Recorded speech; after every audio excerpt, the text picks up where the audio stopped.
Hi student. GIT का online class में आप लोग का स्वागत है। और आज के क्लास में वो सीखने वाले हैं, समझने वाले और जानने वाले हैं बैलेंस शीट के बारे में कि बैलेंस शीट का फॉर्मेट क्या होता है, उसमें किसको किसको रखा जाता है या क्वेश्चन कैसे सॉल्व करते हैं। वो आज के क्लासेस में हम लोग एक एक करके स्टेप बाय स्टेप सीखेंगे, समझेंगे और जानेंगे।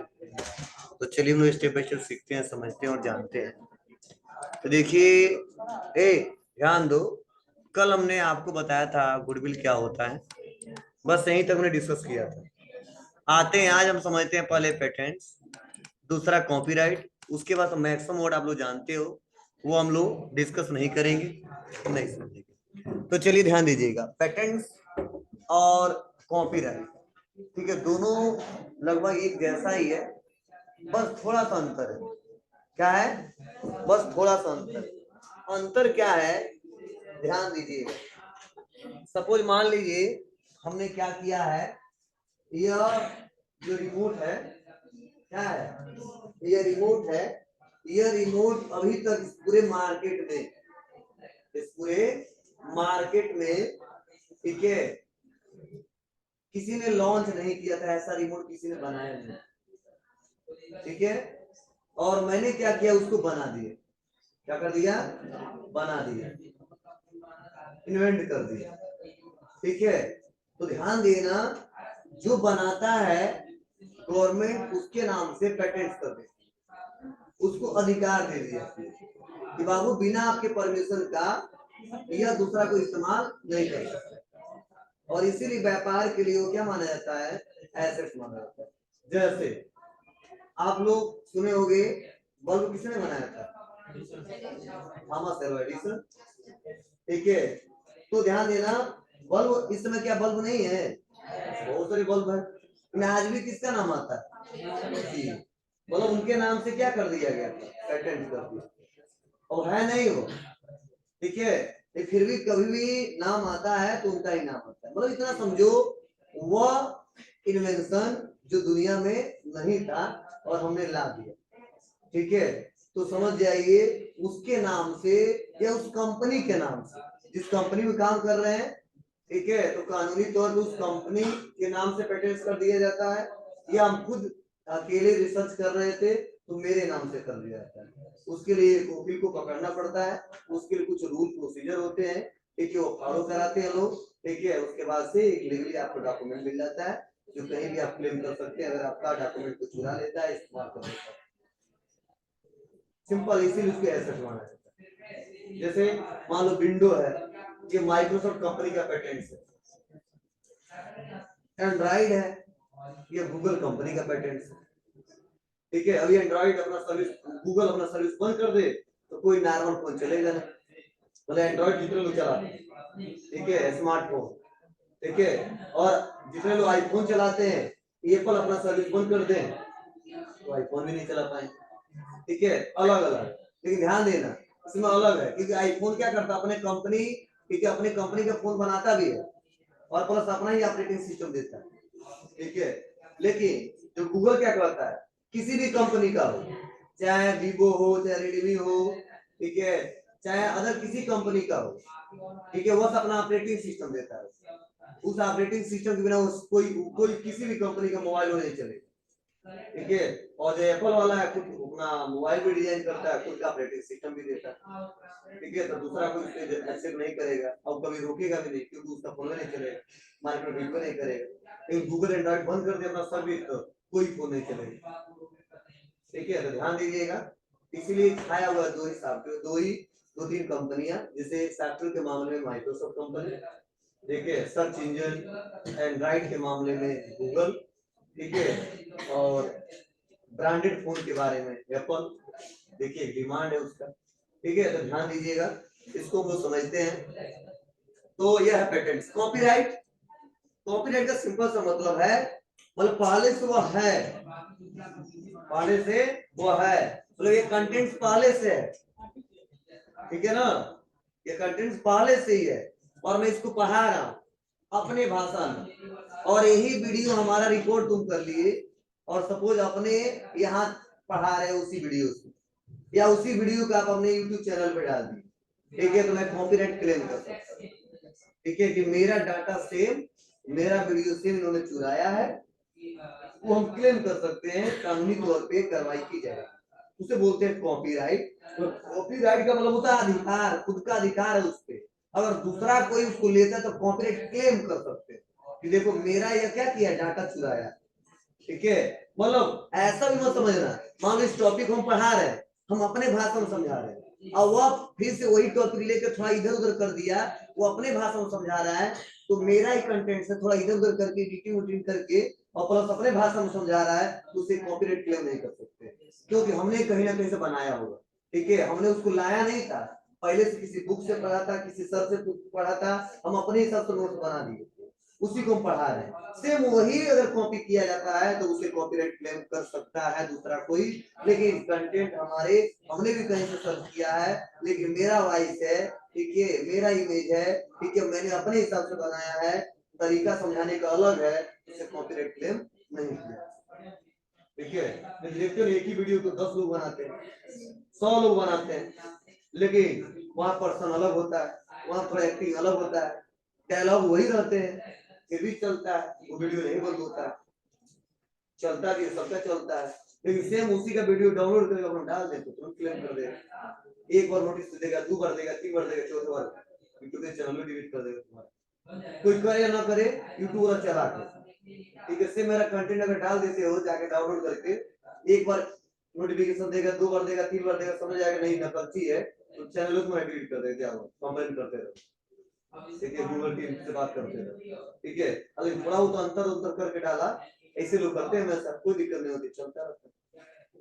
ठीक है, तो इसीलिए इन तीनों को, गुडविल और पेटेंट कॉपीराइट को क्या माना जाता है, क्या माना जाता है, एसेट माना जाता है, तुम्हारा ना। नहीं तो बिना परमिशन लिए क्या करेंगे, कई लोग पैसा जनरेट कर सकते हैं। ठीक है, दिक्कत हमको होगी, तो मेहनत किया हमने, बनाया हमने। ठीक है, उसके बाद से हमें कॉपीराइट, मैंने बिल्डिंग पढ़ी हो, प्लांट मशीनरी पढ़े हो, मोटर व्हीकल पढ़े हो, फर्नीचर जानते ही हो, टूल्स मतलब मशीनरी से रिलेटेड बहुत सारे टूल ये भी जानते ही हो, इन्वेस्टमेंट मतलब कहीं व्यापार में पैसा इन्वेस्ट कर दिए, ये पता ही है। करंट एसेट्स क्यों करते हैं, भी मैंने बताया था। शॉर्ट टर्म इन्वेस्टमेंट के लिए मैंने बताया था, कम समय के लिए कहीं इन्वेस्ट कर दिए, ठीक है, 1 लाख 2 लाख 3 लाख। ठीक है, उसके बाद से यह हमने बोला था पढ़ के आना, आउटस्टैंडिंग इनकम। क्या आउटस्टैंडिंग इनकम, तो चलिए इसको थोड़ा हम समझाते हैं डिटेल में।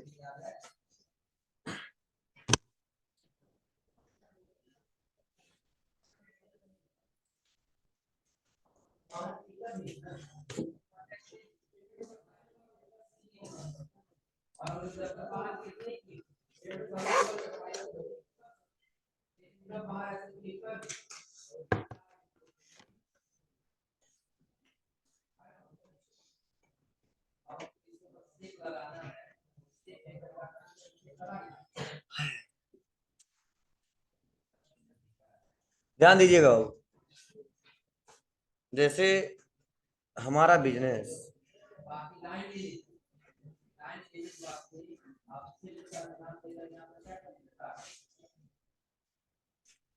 किसी, ध्यान देना, हमारा बिजनेस किसी पर्सन या किसी बिजनेसमैन से, ठीक है, कोई इनकम किया, क्या किया है, कोई इनकम किया। अब इनकम कुछ भी हो सकता है, मतलब हमने इनका कोई काम करवा दिया था तो कमीशन मिलने वाला था, वो इनकम था। ठीक है, पैसा दिया था, उसके लिए ब्याज नहीं मिला था, वह इनकम था।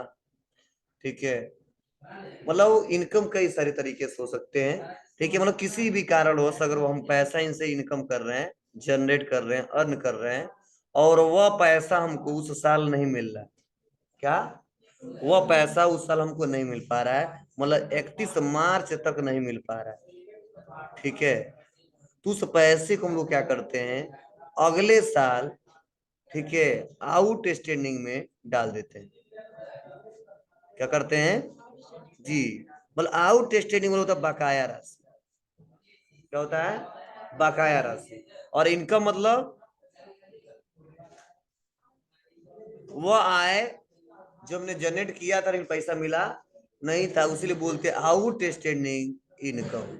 जब भी शब्द आया गया आउट स्टैंडिंग इनकम, तो समझ जाओ इनकम किया है लेकिन पैसा भी मिला नहीं है। और जब भी आ जाए आउटस्टैंडिंग ऐसे भी लिखते हैं लोग, आउटस्टैंडिंग एक्सपेंस। समझ जाना, वह एक्सपेंस जो हमने कर दिया है लेकिन पैसा पे नहीं किया है, देना है, हमारे व्यापार के लिए लायबिलिटीज कहलाता है। तो दो शब्द हमेशा आएगा, आउटस्टैंडिंग एक्सपेंस। पहले आउटस्टैंडिंग मतलब होता है बकाया राशि, एक्सपेंस वह बकाया राशि जो हमने पे नहीं किया है।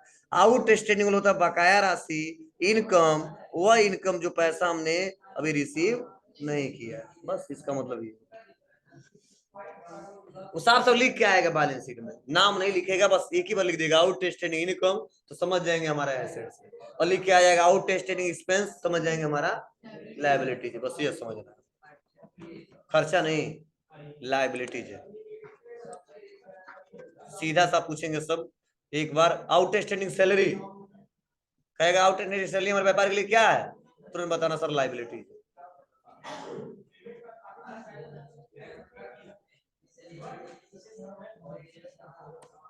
चलिए नेक्स्ट, अगर और कोई नया तो दिख नहीं रहा, हाँ एक नया दिख रहा है, अभी मैं पूछा हूं प्रीपेड एक्सपेंस। प्रीपेड एक्सपेंस मतलब क्या, एक्सपेंस करने से पहले पैसा हमने पे कर दिया, उसे बोलते हैं प्रीपेड एक्सपेंस। क्या बोलते हैं जी, प्रीपेड एक्सपेंस। जैसे सपोज मान लीजिए, एक अच्छा एग्जांपल देते हैं, रिचार्ज आप लोग कराते हो, बोलो, जो रिचार्ज कराते हो प्रीपेड एक्सपेंस। प्रीपेड मतलब क्या, पहले 299 का या कितना का कराते हो रिचार्ज, उतना कराते हो, तब 28 दिन यूज करते हो। मतलब हमने क्या किया, उसका बेनिफिट लिया नहीं, पैसा पहले ही दे दिया, इसीलिए व्यापार के लिए क्या माना जाता है इसको, एसेट। मान लो एक समोसा वाले दुकान के पास गए, और आज गए तो हम 10 समोसा का दाम दे दिए, कितना, 70 रुपए, ठीक है। लेकिन हम क्या कर रहे हैं, डेली एक एक समोसा जाके खा रहे हैं, कितना, एक एक, ठीक है। तो क्या होगा, 10 दिन में क्या हो जाएगा, वो पैसा पूरा हो जाएगा। मतलब प्रीपेड एक्सपेंस क्या, खर्चा करने से पहले पैसा 70 रुपए दे दिए, अब डेली आएंगे समोसा खा लेंगे, 7 रुपए कट जाएगा, फिर से आएंगे 7 रुपए कट जाएगा, 10 दिन में पूरा पैसा बराबर। और या इसका बेनिफिट हमको फ्यूचर में लेना है, इसीलिए क्या बोलते हैं, एसेट्स। क्या बोलते हैं, एसेट्स। चलो एक बार और बता देते हैं, हमारे यहाँ आते हो, क्या आते हो, हमारे यहाँ आते हो और कहते भाई पहले तुम पैसा जमा करो 1500, तब हम तुमको 1 महीना पढ़ाएंगे। वो क्या है, वो आपका प्रीपेड एक्सपेंस। क्या है, हाँ मतलब बता दे रहे हैं पहले तुम लोग, अभी करीब पूछते सर ये होता है, इसलिए हम पहले कह दिए, समझ आया। और इसीलिए व्यापार के लिए क्या है, एसेट्स। हाँ लेकिन ध्यान देना, हमारे यहाँ ये नहीं है पैसा जमा करना कहेंगे बेनिफिट फ्यूचर में लेंगे, पढ़ोगे तो सधेगा, नहीं पढ़ोगे तो रिटर्न नहीं होगा, ध्यान देना। हाँ तो ठीक है, फिर से पैसा देना तो पढ़ना, ठीक है। रूल सिस्टम समझा दिया, हमारे यहाँ एक सुविधा बनाया गया है कि बाबू आपके पास 15,000 एक बार नहीं है, तो आप 1500 का इंस्टॉलमेंट करके दे दो, क्योंकि हम ऐसा महीने वाइज पैसा नहीं लेते हैं, हम कोर्स वाइज लेते हैं। सबके पास पैसा नहीं रहता, इसलिए कहते चलो महीना वाइज दे दो, सभी लोग दे दो भैया, पढ़ लो भैया, हमारे यहाँ चल भी जाएगा। नहीं तो अभी आ जाओ, पढ़वाना छोड़ दो और चले जाओ गोरखपुर, अगर 15,000 फीस है तो डायरेक्ट कहेगा आधा फीस एक बार जमा करो, आधा फीस एक बार जमा करो, ठीक है। क्लासेस ऐसे चलेंगे, महीना वाइज नहीं चलता है, चाहे वो वहां नहीं देखेंगे गरीब हो चाहे अमीर हो, किसी संस्था में चले जाना, वहां बड़े बड़े, ठीक है, एक बार कोर्सेस कराते हैं सब, ठीक है, फिक्स रहता है कितना पैसा लगेगा। हाँ जितना छूट देना वाला छूट दे देगा, लेकिन जो इंस्टॉलमेंट बनेगा वो इंस्टॉलमेंट टाइम से जमा करना होगा। चलिए ध्यान दीजिएगा, क्लियर है इतना। अब यहाँ पे ये तो पता ही है, स्टॉक, जो स्टॉक पड़ा हुआ है, संडे डेबिटर कस्टमर का पैसा, बिल्स रिसीवेबल, जिस बिल के अगेन पैसा हमको क्या करना है, रिसीव करना है, ये भी एसेट्स है। कैश जो पड़ा है एसेट्स है, और जो मतलब बैंक में पड़ा है जो कैश वो भी एसेट्स है, और कैश इन हैंड जो कैश मेरे पास पड़ा हुआ है वो भी एसेट्स है। अब ये वाला पैसा और ये वाला पैसा जोड़ेंगे, दोनों का बराबर क्या होना चाहिए, बैलेंस बराबर आना चाहिए। नहीं आता तो समझ जाएंगे कहीं ना कहीं हमने मिस्टेक किया है। एक बात सुन लो, यहाँ पे माइनस प्लस नहीं करना है। इन्हें इधर कम आ रहा है इधर जोड़ के बराबर कर देंगे, इधर ज्यादा आ रहा है इधर जोड़ के बराबर कर देंगे। जितना इधर आ रहा है कैपिटल प्लस लाइबिलिटीज सेम बराबर होना चाहिए एसेट्स का। अगर नहीं आ रहा है तो समझ जाना कहीं ना कहीं हमने मिस्टेक किया है, या तो क्वेश्चन गलती दिया है या खुद हम गलत है। क्वेश्चन जल्दी गलती देता नहीं है, मैक्सिमम लड़के गलती करते हैं, कभी कभी गलती देता है। ठीक है, इसीलिए ध्यान दीजिएगा, इसी पे क्वेश्चन यहाँ पे नीचे दिया है, समझे। ए शांत रहिए, देख लीजिए, एक क्वेश्चन भी आपको समझा रहे हैं। यहाँ पे क्वेश्चन दिया है, अब ये क्वेश्चन है, तो आप कहो सर 4 कॉलम कहाँ से बन गया। मतलब हम जगह बचाने के लिए यहाँ पे 4 कॉलम बना दिए, क्योंकि 2 कॉलम बनाते तो पेज ज्यादा कवर करता। ठीक है, तो हमने क्या कर दिया, जगह इतना स्पेस ही है तो इतना खाली रहता है, इसलिए हम 4 कॉलम बना दिए। क्वेश्चन जब आएगा आपको 2 ही कॉलम में मिलेगा। कितने मिलेगा, 2 ही मिलेगा। एक में पार्टिकुलर रहेगा और एक में अमाउंट रहेगा। देखो सर ऐसा कहाँ से आ गया, अब बस छांटना है। तो चलो तुम हमारे सामने छांटो, अभी कल ही हम पढ़ाए थे। आप बताइए कैपिटल कहाँ जाएगा, एसेट साइड या liability side. Liability side, clear है। अगला है ड्राइंग, ड्राइंग कहाँ जाएगा, ये भी लाइबिलिटी साइड, लेकिन क्या होगा कैपिटल से माइनस होगा। कल ही पढ़ाया था, भूल गया ना, ये दिक्कत है। चलिए उसके बाद से इंटरेस्ट ऑन कैपिटल किस साइड रहेगा, लाइबिलिटी साइड, लेकिन क्या होगा कैपिटल में प्लस होगा, समझे ना।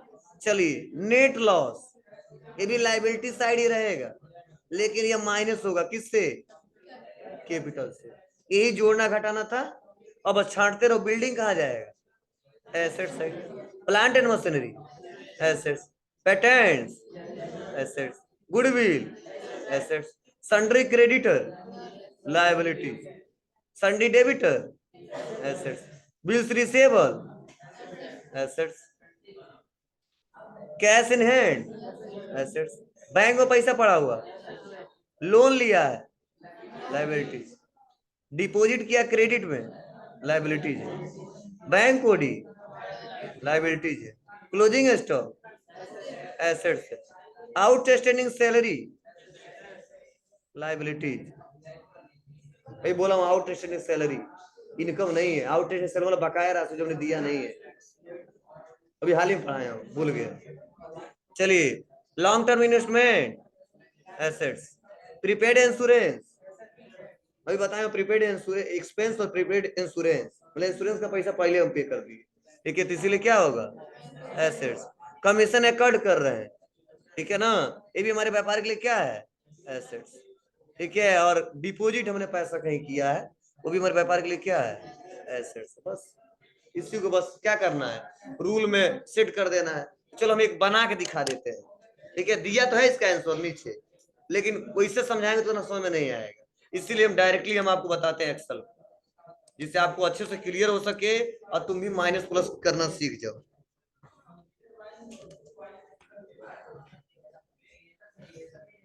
एक क्वेश्चन हम बनाएंगे, 2 क्वेश्चन नोट्स में दिया, घर से बना के लेकर आना। इसमें 2 क्वेश्चन दिया बना के लेकर आने के लिए। देखिए लिखना पड़ेगा, बैलेंस शीट एज ऑन 31 मार्च, जिस साल का है लिख देंगे। क्या लगाएंगे, लाइबिलिटीज, बोलिए, उसके बाद अमाउंट, फिर से अमाउंट, बोल गया, उसके बाद अमाउंट, उसके बाद अमाउंट।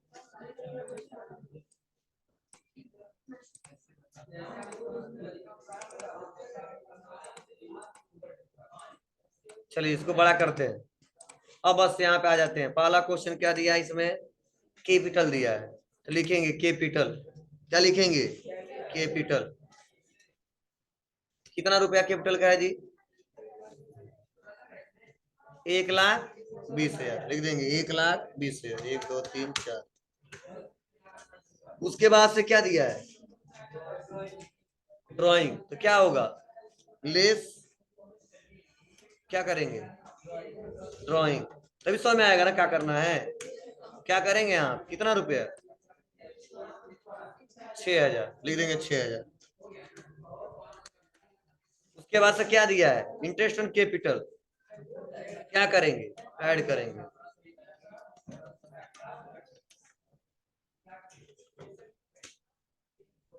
कितना रुपया? 7200। उसका तो नेट लॉस हुआ, लेस करेंगे। नेट लॉस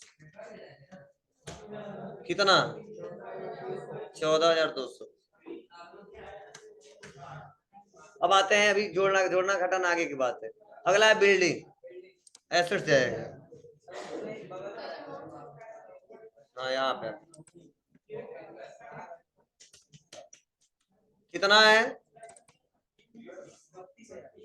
32,000 रुपए का। तो डायरेक्टली यहाँ पे एडजस्ट नहीं करना, तो डायरेक्ट यहाँ पे लिख देंगे 32,000, क्योंकि सबको एक ही साथ दिखाना है, इसमें लिखने की जरूरत नहीं है। उसके बाद क्या है? Plant and machinery.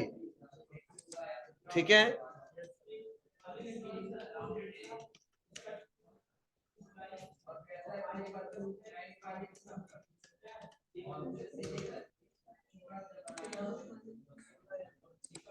कितना है? 16,500। नेक्स्ट अगला क्या है?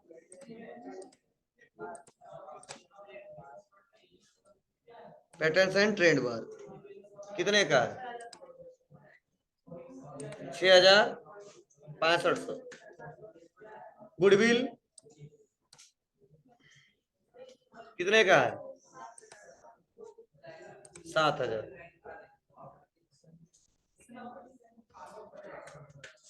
उसके बाद संडे क्रेडिटर क्या होगा? लाइबिलिटीज है। यहाँ पर नीचे यहाँ जोड़ना है ना।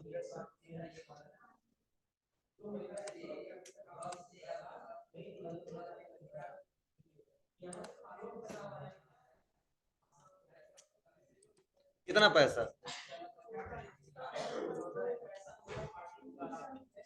14,000।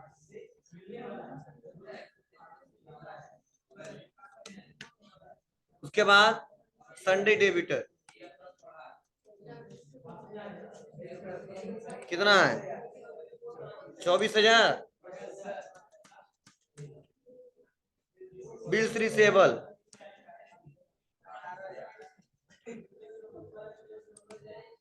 ये भी एसेट्स है। कितना है? 18,000। उसके बाद से नेक्स्ट कैश इन हैंड कितने का है? 8700।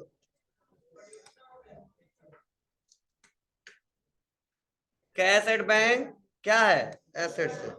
कितने का है? 15,300।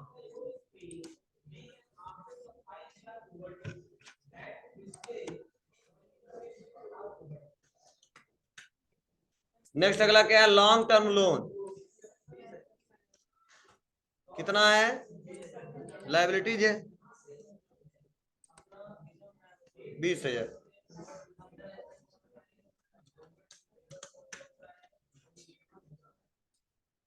क्रेडिट में हमने डिपॉजिट किया है, कितना रुपए?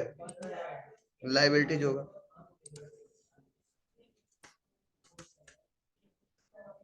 बैंक कोडी बोले क्या है? एसेट्स है। हाँ ठीक है। अच्छा, क्लोजिंग स्टॉक क्या है? एसेट्स 21,000 का है। आउटस्टैंडिंग सैलरी क्या है? लाइबिलिटीज कितने का है? 6500। लॉन्ग टर्म इन्वेस्टमेंट क्या है? एसेट्स। Prepaid insurance assets.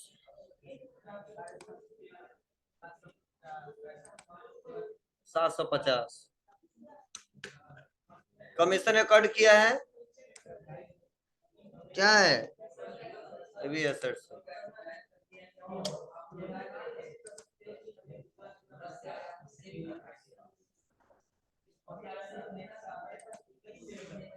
दो सौ 50 डिपॉजिट किया हमने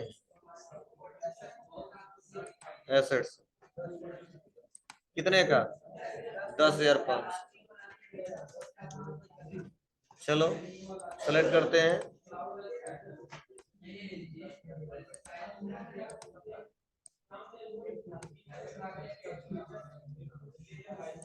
ठीक है, अब इसको माइनस, यही सब एडजस्ट करना, पहले किनारे देख लो, इक्वल करिए capital plus interest on capital plus, बस यही दो प्लस करना है, और कुछ करना है क्या, नहीं। फिर से इक्वल, अब घटाने वाला प्लस करिए, ड्राइंग 6,000 प्लस, अरे बोले रुक जाओ ना, 14,200, जो घटाना उसको अलग कर लेते हैं, तो टोटल हो जाएगा 20,200।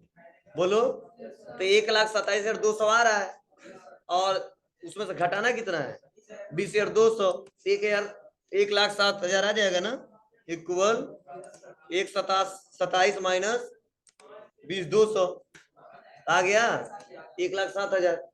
बोलिए, बस यही पैसा यहाँ पे लिख देंगे।